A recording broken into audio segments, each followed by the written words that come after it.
Welcome, everyone, for the fourth session of Women in AI Canada Hackathon 2023.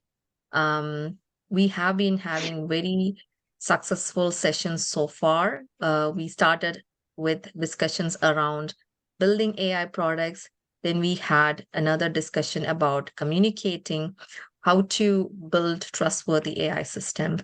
And today we have another exciting topic about responsible AI framework adoption.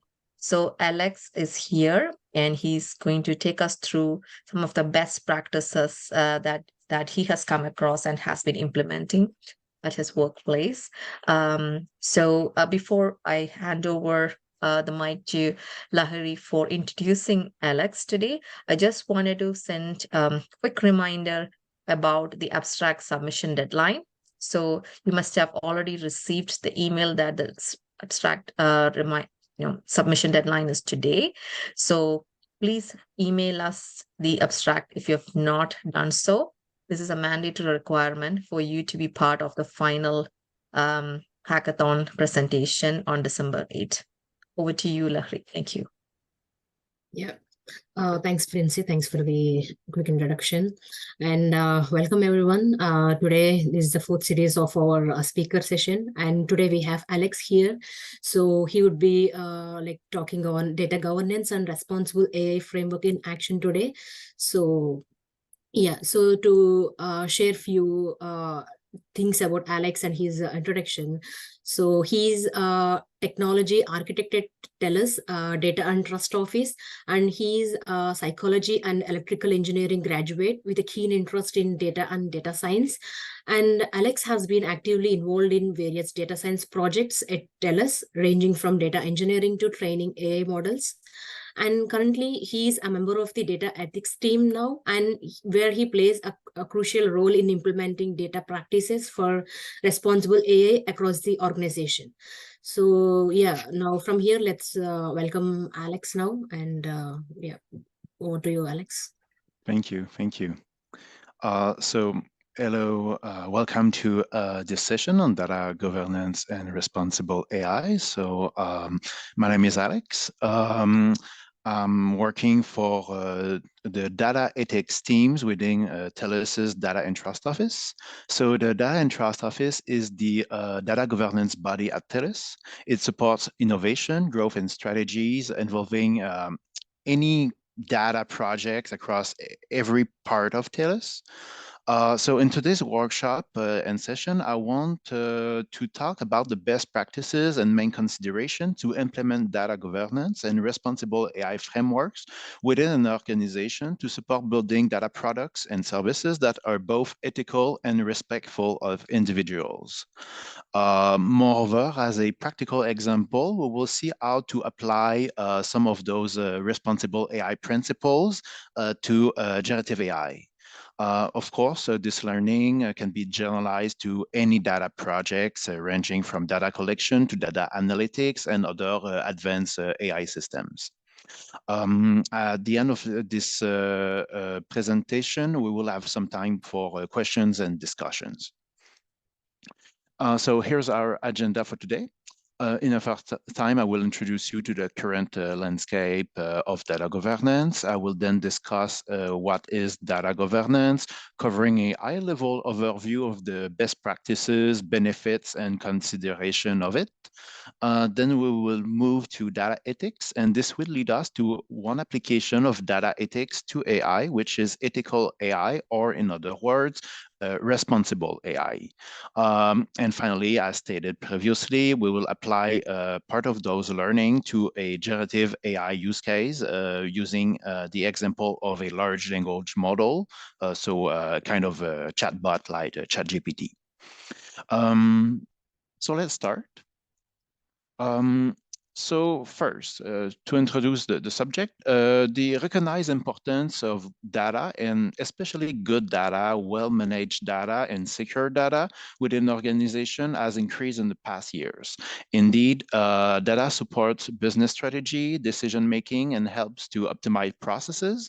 Moreover, data has become, in many organizations, a revenue stream in itself.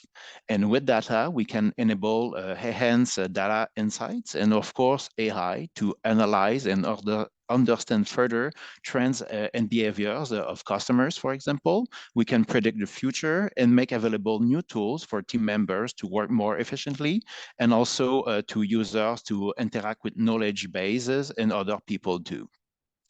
However, bad data, so here I mean data that is unreliable, that includes errors, that is hard to access or poses risk for security and privacy, comes with high costs. In 2016, for example, IBM estimated that the cost of bad data, so here we talk about data that needs to be cleansed, found, and organized manually, is costing to the US economy approximately $3 trillion per year. And to add to this, improper data management can lead to privacy laws violations and legal penalties. For example, Meta was recently fined $1.3 billion and TikTok $500 million for violating EU privacy rules. So how can we prevent that, and how can we leverage the benefits of data? The answer, without surprise, is with strong data governance. So what is data governance? Data governance is the exercise of decision-making and authority for any data-related matters. Data governance is vital across the full data lifecycle, from creation to retention, encompassing data collection, storage, processing, sharing, and disposal. It requires an organized set of policies, practices, and procedures to actively manage an organization's data assets, bringing accountability to people, processes, and technology. Strong data governance ensures data availability, usability, quality, and security.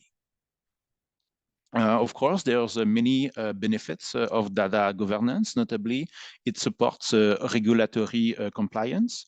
Adhering to data governance protocols ensure organizations' compliance with local and international regulations by embedding their requirements into our own data governance framework. This includes privacy laws, data protection standards, and industry-specific regulations. Data governance also helps to identify, manage, and mitigate risk. Indeed, effective data governance allows organizations to identify and mitigate potential risks, and notably data breaches and misuse of data.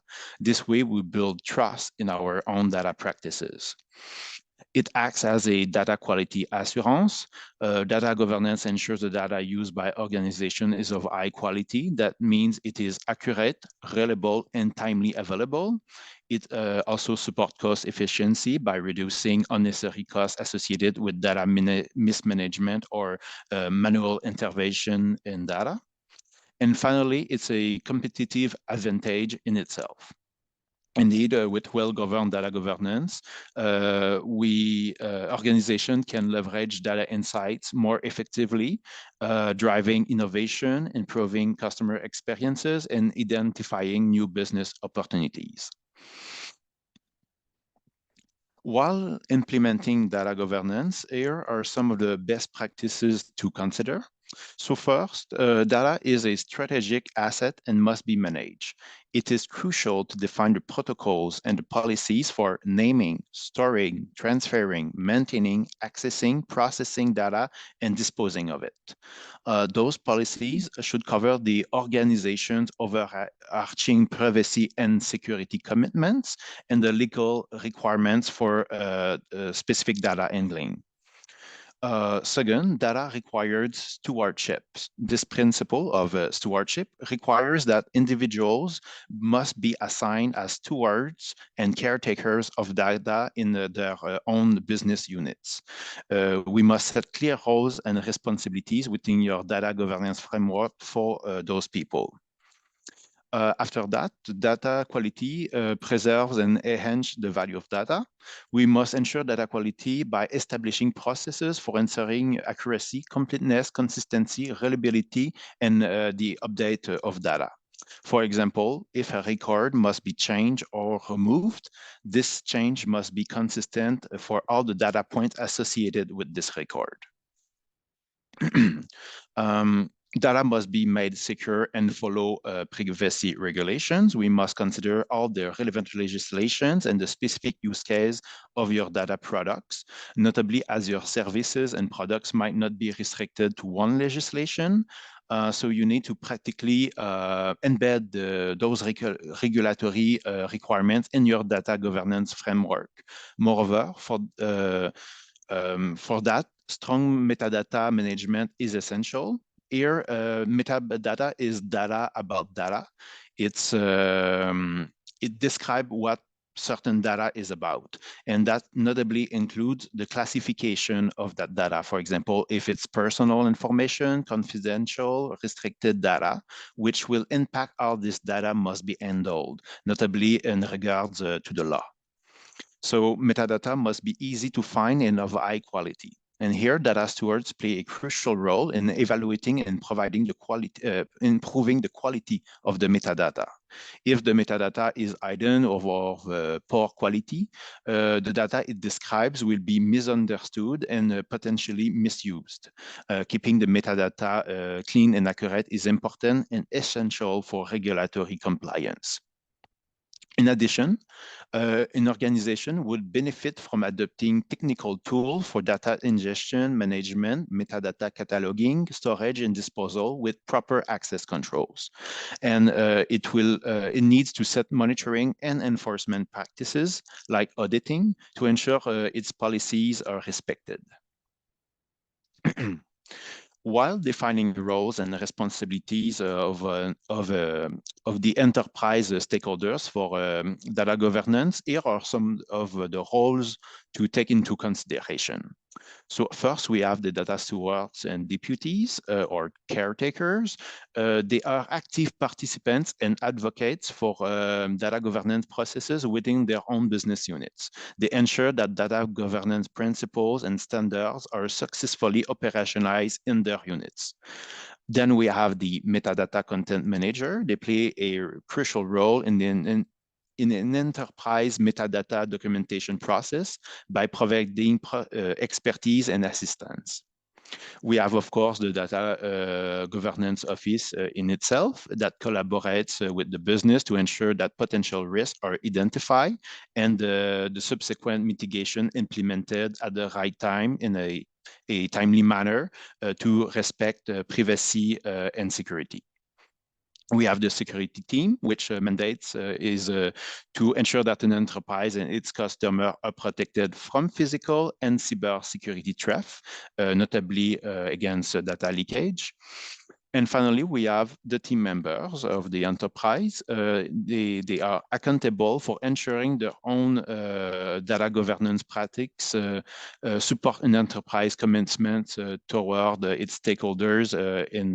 They must act in accordance with the data governance framework in place, notably toward the security and privacy of the stakeholders' data. Strong data governance comes with benefits, as we just saw, but on the contrary, improper data governance poses many risks that could lead to unintended consequences or legal penalties and can hurt the brand of an enterprise. Moreover, inappropriate data processes also open the doors for malicious intent and abuse. It can also result in bad data quality, like the presence of biases in data that could lead to bad decision-making or even AI models that will cause systematic disadvantages and discrimination against certain groups. And those risks highlight the needs for data ethics embedded in our own data governance practices. So what is data ethics? I'll just take a bit of water. So what is data ethics? Data ethics aims for a responsible enablement of data by evaluating the impact of data projects on people and society when collecting, using, and sharing data. Data ethics embedded in our data governance framework will set clear principles and processes for respectful data sourcing, notably our responsibilities toward meaningful consent for data collection. It will set ethical purposes for the data projects, what is acceptable or not to pursue. And it will ensure data protection, for example, by applying privacy and security by design principles. Data ethics build trust by generating value for our enterprise, but also for people in society in general. It promotes respect and delivers on security. Data ethics will ensure accountability, responsible innovation, and transparency for our data projects. Applied to AI, data ethics led to the concept of responsible AI. That is the main topic of our session today. Responsible AI is also called ethical AI or trustworthy AI. Now, let's dive a bit further into responsible AI and the principles underlying this approach. So what is responsible AI? Responsible AI is an approach to AI which considers the impact of the use of AI on people and society, and it incorporates a concept like fairness, transparency, and explainability. The focus of this approach of AI is to bring about the opportunities of this new technology to increase well-being, augment human capabilities, generate prosperity, and improve human social and health outcomes. Similar to privacy by design and security by design approaches, it is characterized by proactive rather than reactive measures to privacy and ethics. And it embeds critical thinking and controls into the design and architecture itself of AI and machine learning systems. Now I wanted to review with you the most common and recognized principles for responsible AI. There's other principles that exist, but mostly those cover most of the best practices established.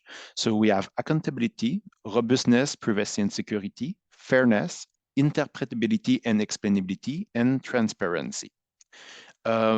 First, it's important to highlight that data governance is a prerequisite for responsible AI. Without the proper data management processes and data quality in place, none of those principles can really be successfully or at least meaningfully applied. Note that those principles here are based on the responsible AI models from the OECD and the NIST AI risk management frameworks. And a responsible AI framework should cover to some extent each of those principles. So let's start with accountability. Accountability starts by defining clear accountability in policies and frameworks for teams, team members, and third parties. For example, if we are dealing with vendors of an AI system or model. Here, what we need is stakeholders that are accountable, are stakeholders that must ensure for the correct and thorough completion of deliverable or AI system functionalities. Accountability is also supported by creating a review process like an assessment or a questionnaire to consider whether and how to use AI models or systems. Here, we must ensure that AI projects are in alignment with our own organizational values and goals. Accountability can be further reinforced by appointing subject matter experts to review AI projects, identify risks, and suggest mitigations necessary for an AI project to move forward. The next principles to take into account are robustness, privacy, and security. First, robust AI systems are reliable and resilient. We must ensure that they function appropriately under different conditions and inputs. And this implies to design and test those systems for edge cases and anomalies, and to perform stress testing.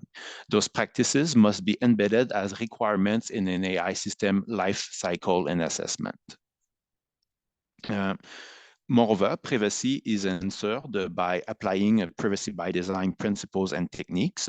Now we have techniques like de-identification of personal information, aggregation of records to make it more difficult to retrace information to a particular individual, and we can also use synthetic data, for example. Here, by design, what we mean in privacy by design is that privacy is planned as a core requirement right at the beginning in the planning phase of all AI projects. Finally, secure AI systems should withstand adversarial attacks and malicious behaviors. Security is ensured by, again, applying secure by design principles and techniques like proper authentication and access controls, running thorough security testing, setting strong firewalls, for example. Like for business and privacy, we must embed those practices in our own process. Now, fairness. This is a quite important principle in responsible AI. Fair AI systems avoid stereotypical and prejudicial outcomes. They are required to be tested for biases and group representation in both the data sets used for training and in their outputs too. Good practices include to assess the distributions of protected classes and proxies for those classes in the training, testing, and validation data sets. So what are protected classes? They consist of personal characteristics that are legally and we can say also morally protected from discrimination. They include, for example, race, age, religion, national origin, sex, sexual orientation, gender identity, etc. Proxies consist of data that at first hand seems unrelated to those protected characteristics, but in reality, they are correlated with them. A good example of that is zip codes. Zip codes are correlated with many demographic characteristics, and they must be carefully considered when assessing a data set for biases. If you use location data, you might be inadvertently having a data set with biases that will favor certain groups based on location data. So this is something that we must be very mindful of. Moreover, we need to set the proper evaluation metrics. So what a model is optimized for when training a model to avoid learning bias. We will see a bit more about learning bias soon. And we need to do our due diligence, so to keep a human in the loop to ensure the proper oversight over an AI system's results. So basically to make sure our AI systems outputs aren't discriminative, especially when the stakes are high, for example, if they involve monetary or health consequences. So as this is an important focus in responsible AI, I will take some time to cover with you the main sources and biases for when we generate data and build the AI model. So biases must be considered both when generating data sets and during a model life cycle. There are many types of bias, and they can lead to unintended consequences if not accounted for. So during the process of data generation, we have historical, representation, and measurement biases. Historical biases arise even if the data is perfectly measured. They come from existing harmful representations and stereotypes associated to particular groups and society. AI developers must be mindful of historical bias to avoid perpetuating them or reinforcing them with AI systems. Representation biases, also known as selection biases, they occur when the development samples underrepresent some part of the population and subsequently fails to generalize well for that subset of the population. For example, we can have data set where men will be overrepresented, and then we will have a data set and eventually a AI model that will not generalize well to women. That's an example. For measurement bias, they occur when choosing, collecting, or computing features and labels to use in a prediction problem. So typically a feature or a label is a proxy to approximate some construct or concept that is not directly observable. For example, a credit score is a proxy for the concept of credit worthiness that is not directly observable. Proxies can become problematic when they are a poor reflections of the target construct or that they are not generalized, they don't they don't generalize well to every group among the population and might risk to oversimplify reality of particular populations, for example.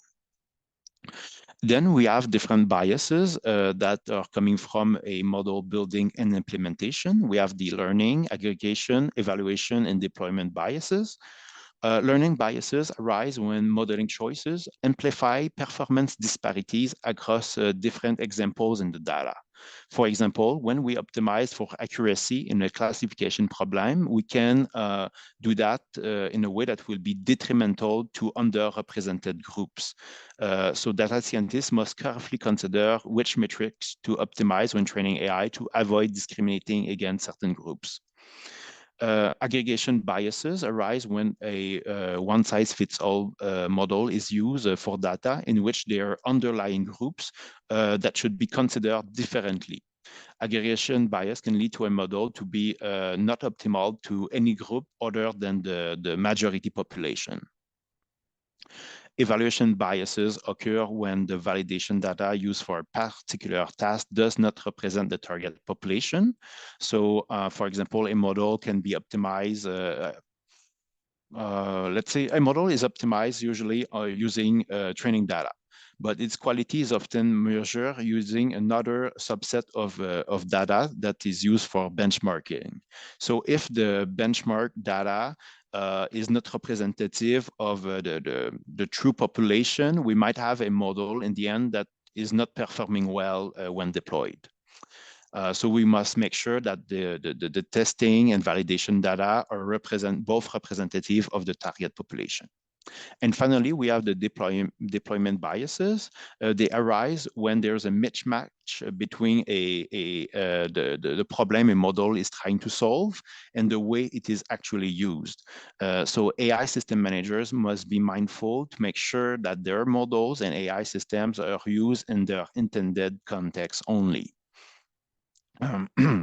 So a data or AI product should consider those potential sources for bias. In addition, enterprise data scientists would benefit from the implementation of data and AI literacy programs to provide them with knowledge and tools to detect and correct those biases. And such practices could be formalized into an organization data governance process. Now, the next principles are explainability and interpretability. Explainability, or XAI, refers to the understanding of the mechanism and rule underlying an AI system operations. So here we want to understand how a model came to one decision. For high-impact AI systems, we notably want to avoid a black box model, so a model we cannot understand, that is doing completely automated decision without the proper human oversight and can lead to unfair or incorrect decisions. To support explainability, it is also possible for some model to compute the features of most importance that lead to decisions, and other technical techniques exist. For example, we can compute SHAP and LIME values. So basically, they are metrics that help to understand how a model is coming to a decision. In the case of interpretability, it refers to the meaning of an AI system outputs in the context of their functional purposes. So here, what we want to do is to make sense of the outputs in the context of their usage, of the decision that needs to be made, for example. So a simple way to help with interpretability is to provide examples of results and their meaning to AI system users. Both explainability and interpretability are crucial to understanding an AI system functionalities and, of course, its trustworthiness. Analogous to interpretability and explainability, it's transparency. Transparency is fundamental to trust in AI, and it's a core principle of data governance and data ethics too. In responsible AI, transparency consists in both disclosing when an AI system is being used and to provide meaningful information on how an AI system is developed, trained, operates, and deployed.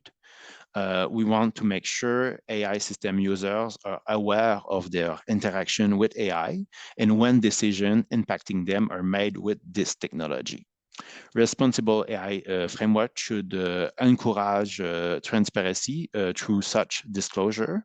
Moreover, a further step in transparency would be to allow users to provide feedbacks to dispute decision made by AI or to report issues with AI systems. We can also build what we call model card or system card to explain how a model was built, what is the context of usage, and what was his benchmarking performances. Now let's apply those principles to the use case of a generative AI model. So first, what is a generative AI? Generative AI are basically just AI systems that can create new content. Notably, we have large language models that allow users to interact with them with plain language, like in a chat conversation. Large language models, or LLMs, can answer questions, summarize documents, translate text, and generate any new content. A notable and well-known LLM systems is, of course, ChatGPT. It's worth noting that those models have been trained on vast amounts of text data, and they can be fine-tuned for specific tasks and use cases. So put simply, users interact with LLM AI system by submitting a question or request in a prompt that is sent to the model that will generate an answer to it based on statistical patterns they learn from the data they have been trained on. Those systems, the LLM, have multiple capabilities, but they also come with new risks like data leakage, generation of bias or discriminative content. They can lead to copyright infringements and can be misused to generate deepfake, fraud, and disinformation, and of course, damage a brand. With strong data governance and responsible AI, however, many of those risks can be assessed and mitigated. We will now seek out to apply some of the responsible AI principles to generative AI, notably thinking of LLM, so chatbot like ChatGPT, for example. So for any AI use cases, accountability is setting clear roles and responsibility for teams and team members involved in the development of AI systems. It involves to apply the relevant regulations. It will also require to assess the different risks associated with the initiative and set the relevant mitigations. In addition to generative AI use case, we might need to assess the practices of a third-party vendors that is providing the pre-trained model. Indeed, one important aspect here is that an organization might probably not be training its own large language model like GPT because it's a quite tedious and hard task to do. It's more common practice to use a pre-trained model from a third party like OpenAI. So now what we need to do is to assess the conditions of usage of that pre-trained model, notably concerning the length of the data retention and where the data is stored to be compliant with local regulations, especially concerning the collection of personal data. For example, when we send data to ChatGPT, this data is collected somewhere. If we are using a business GPT model, we must be aware of that and put in place the proper mitigation to make sure that we are not infringing on any privacy laws in Canada, for example. Robustness, privacy, and security practices must be embedded in the full life cycle of a LLM system. Notably, we can ensure privacy with techniques like data minimization and PII scrubbing. Indeed, we have this risk that user put PII, so personal information, and the prompt that is sent to the model. So one thing we can do here is to scrub this personal information to minimize the data that is logged and diminish the risk of PII being leaked through data breaches. We can also strengthen security and robustness with procedures for systematic security testing, like penetration testing, and the adoption of adversarial testing. For fairness, because LLMs has been trained on vast amounts of text data scraped from a diversity of sources like the web, they are very susceptible to historical biases that will be reflected in their outputs. It is then crucial to test them for biases, notably using, again, adversarial testing. So what is adversarial testing? It is a practice in software engineering that consists in a system assessment where a team will develop test cases and attacks to identify potential flaws in the system. In the case of generative AI, adversarial testing consists in the evaluation and application in the case of generative AI, like LLM, adversarial testing will consist in prompting the system with adversarial prompts, questions, and requests to try to get it to misbehave, to create bad outputs or output that will be against our expectations and our commitments toward our customers. Those adversarial input prompts can include expected but inadequate user behaviors, edge cases, and malevolent prompts aiming to cause data leakage or generating harmful content. So adversarial testing will help to identify risks associated with generative AI and guide the types of medications that are the most relevant to protect such systems. There's a lot of different framework that exists for adversarial testing, but let's highlight here the one from Google and OpenAI for GPT-4 that are quite good examples to follow. Now, concerning explainability and interpretability, for the case of generative AI, explainability will be a big issue. Indeed, LLMs are very sophisticated deep learning neural network, and they basically learn statistical patterns from the text data they have been trained on. And therefore, they use billions of parameters, and understanding the specific of their decision is beyond human comprehension. So to support the explainability, what we can do is to provide some information on a model's components and its performances. For example, by providing a system code that is describing overall what is the model, what is its performances. A good example, once again, of a good system code is the one that was developed by OpenAI for GPT-4. For interpretability, it's easier to make sense of the outputs of a LLM because it's plain text. We can understand what it has right to us. However, if there's issues like hallucinations, so meaning made up content that was created by the LLM, it can be hard to retrace why this happened.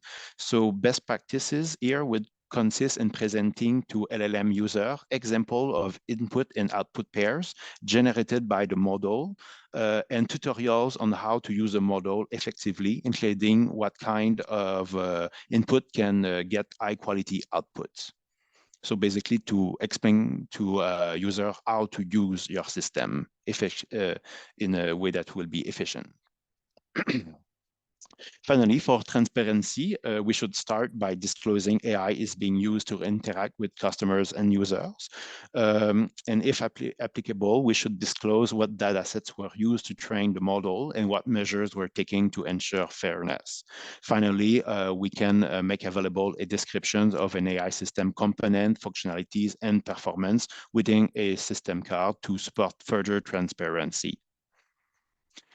So this concludes this session on data governance and responsible AI. My goal was to give you a quite high-level overview of different considerations and practices for data governance and responsible AI, notably by using the case of generative AI.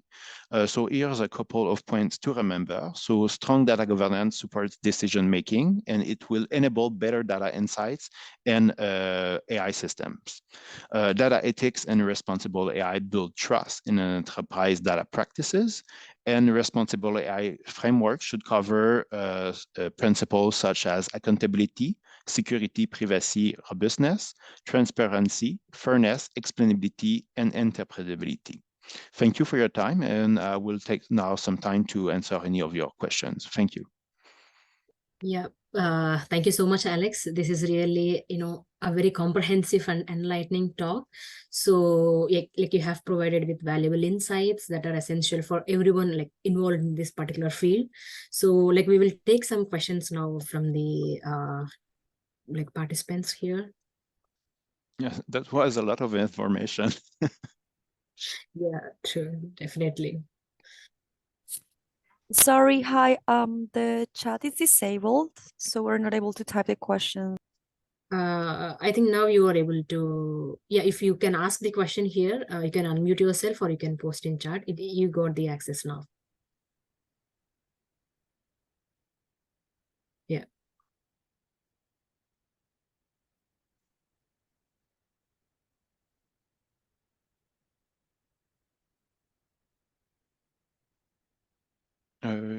Yes, Cristale. Hi, thank you for the presentation. It was really good. I kind of understand, like from my previous knowledge and this presentation, that, oh, sorry, can you keep that slide on? Oh, yes, sorry. That so responsible AI kind of is like a multifaceted thing, right? And of course, like we look at previous data from the past, like the biases of the past and mitigating those biases, as well as like being able to cater to the public. But I wanted to ask about the security piece. So, do you have any recommended certifications that you think might be best for responsible AI? That's a very good question. Security is not my specialty. For our AI projects in TELUS, we have a dedicated security team with security subject matters experts. They are running multiple different testing on our products, but I won't be able to provide you with what could be the best certification for AI in regards to security. I don't exactly have this background, unfortunately. Oh, no problem. Thank you so much, though. Yeah. However, Okay. adversarial testing can be leveraged to test a system for security. With AI systems, especially AI systems that are public facing, you will have people that will try to exploit the system to notably extract information or make them controlling their decisions. So with adversarial testing, you can embed some security tests there to see what are the limit of that system and what issues can arise when someone use, for example, SQL injection in the inputs of your system. So that would be a good practice. But again, for certification, I don't have anything, unfortunately. Thank you. That's actually still helpful. Don't worry.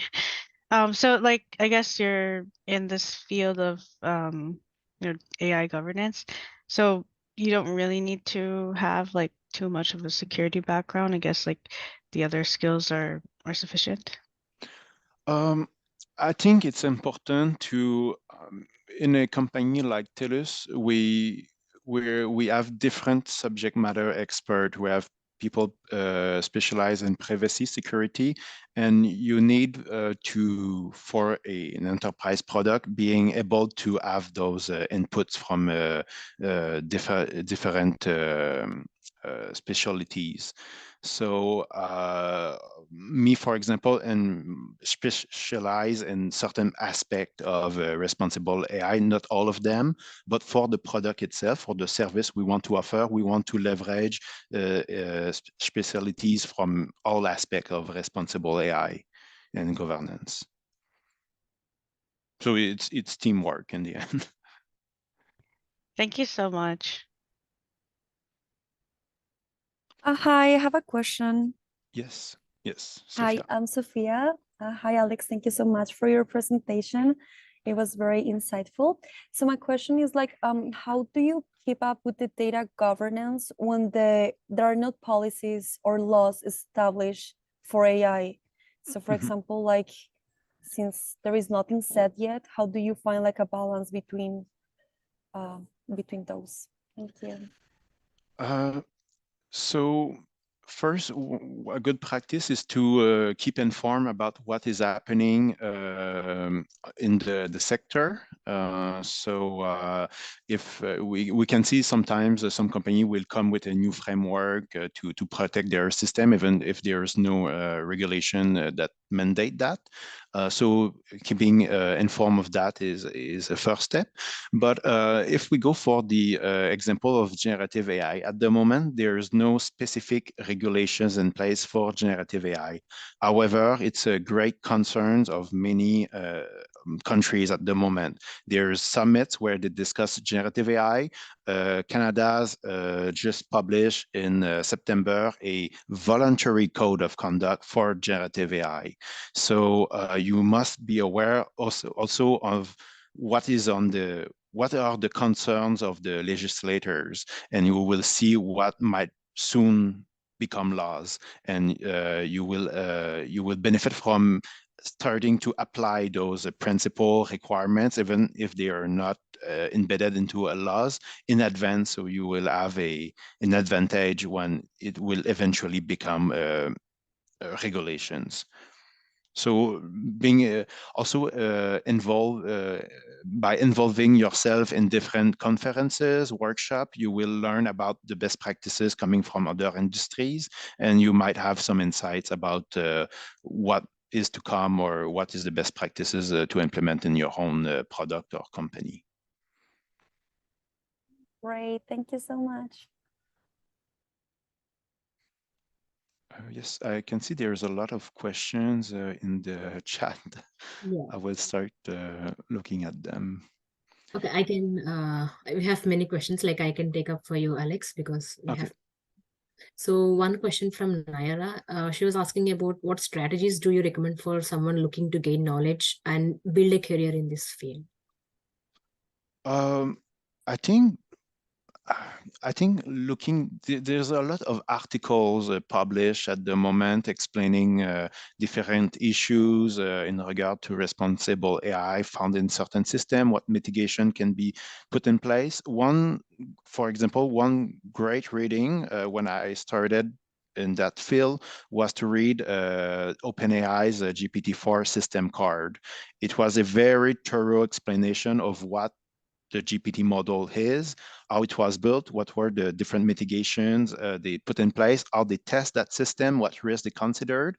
And it was very practical. It was a very practical example. And it's a great way to make sense of all the theory of responsible AI, what it looks like when it's in application. So looking at different articles published by researchers in universities, but also by companies can be a great way to learn more about this. And you will have something that is really specialized there. It won't be just general, it will be applied to one specific use case. Yep. Thank you, Alex. And we have next question, like from Nida. What's the expectation from a junior level ML engineer as far as knowledge or experience of AI or data governance goes? Oh, that's a good question. I think that it's important for any team members in an organization to be aware of the data governance practices and requirements in his own organization, as this will impact the work on every day. But then I guess the rest will be role specifics. However, data scientists, ML engineers, they must know the data governance requirements in their company. It's important. Yeah. Yeah, thanks, Alex. And we have like we can wrap up with this question. We have one from Wolfani. Yeah, this is a really big question. I will read up for you. So how can organizations effectively ensure the dynamic adaptation of their data governance and responsible AI frameworks to keep up pace with the evolving technological landscape and emerging ethical considerations. And in continuation to that, moreover, what strategies do you recommend for maintaining transparency and accountability in AI systems? Especially they became increasingly intricate to uphold ethical standards in long term. Yeah, I hope you get the question. Yes, indeed, it can be very hard to keep up with this evolving landscape in the tech sector. So one thing, the principles and the values, they stay the same. It's the application that tends to change. There's new best practices emerging. But the values, the core requirements stay the same. However, to keep up, to get ourselves to keep the pace with the changes, we must be aware of what is being discussed in the legislative bodies. We must be aware of all the issues that are found, what is reported in the media. For example, if there is a data leakage in the company, it might likely affect the current landscape. So we need to keep ourselves informed of what is going on to anticipate those changes and learn about the best practice and the evolving landscape. For transparency in accountability in AI systems that are getting more and more complex, I think there's always some ways to explain something in a way that is more simple. We must take into account how someone that has no expertise in AI can understand the AI system with schematics, with summary that are easy to understand. Just enough so they can understand what is the basic function of those AI systems. And a lot of the time, people will care a lot about what decisions are being made with those AI systems and how it can impact their lives. So to be transparent about the usage of those systems is a great start. Thank